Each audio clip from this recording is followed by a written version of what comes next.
You might be able to escape me, but you can't escape from what you are and what you've done. If I don't take you, the wilds will.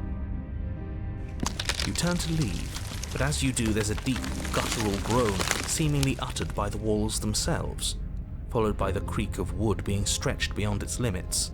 The cabin starts to get smaller. What the hell is going on? We're getting out of here and saving our skins. That's what's going on. As the roots that make up the walls of the cramped basement attempt to close in around you, instinct kicks in and you bolt upstairs. The steps are uneven and lively, creaking as they expand out of the dirt floor, the stairway growing smaller and smaller as you dart up towards the light. You manage to squeeze through the door just as the entrance seals itself shut behind you. The cabin is smaller than it was before, and it's getting even smaller and smaller. That's fine, we'll just leave. I'm sure you'd like to do that. But unfortunately, there is no longer a front door. The roots have already closed over the only possible exit. Shit. What do we do? As your mind races for an answer, you hear the princess's voice crackle up the stairs. Do you hear that, you loathsome thing? Those are the roots of the wild, and they're coming to choke the breath from your lungs and squeeze the life out of you. But we are animals. We are. You're nothing but fear and instinct, and that's all I am, too. We don't have to make things better. We can't make things better. We're just meant to chase each other in the dark until one of us catches the other. The roots grow ever closer. We know, you can see them. No, what's the matter? You're scared of thorny roots digging into your neck? Are you scared of suffocating in this dark, dark place alone? Good. That one made me feel bad inside. I don't want people to think we're scared. Nobody likes someone who's scared of things. I, for one, think this is a perfectly reasonable situation to feel scared in. This place is getting awful tight. You feel something against your back. A thick root pushing its way into the cabin.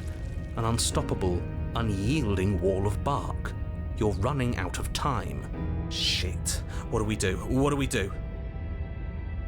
Too late. We're both going to die. We're both going to die a splintery and miserable death. And you're going to hate it just as much as you hate me and I hate you.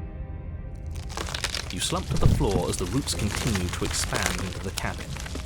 Ugh, we're never going to make something of ourselves with that attitude. At least she isn't going to make something of herself either. At first it's almost gentle, your body being lifted delicately off the ground as the floor shifts beneath you.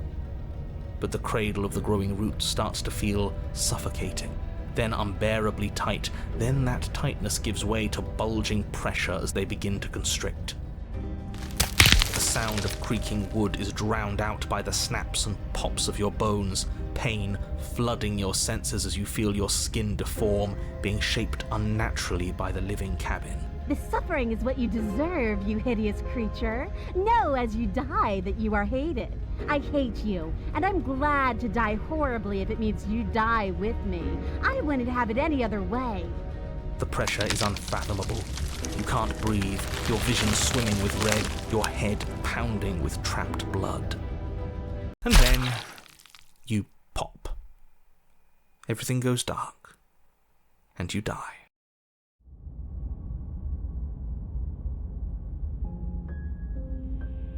We are a path in the woods.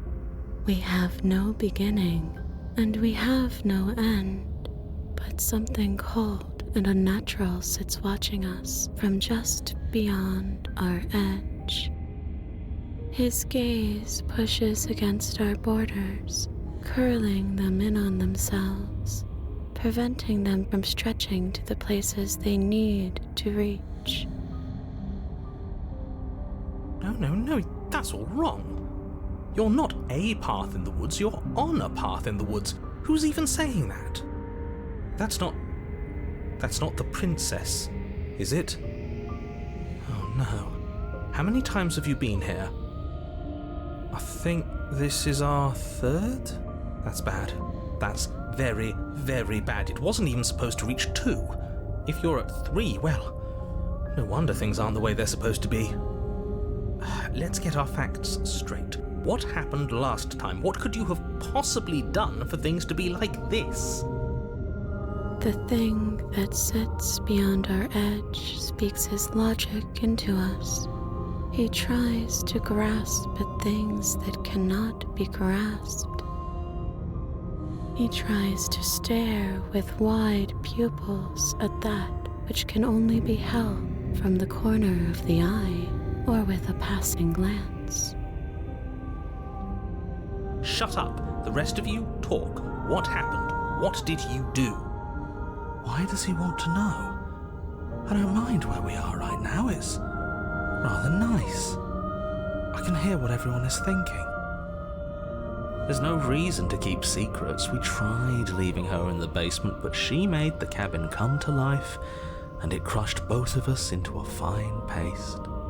And now we're here, existing. And for what it's worth, I'm with him. This is nice. It was a fitting end.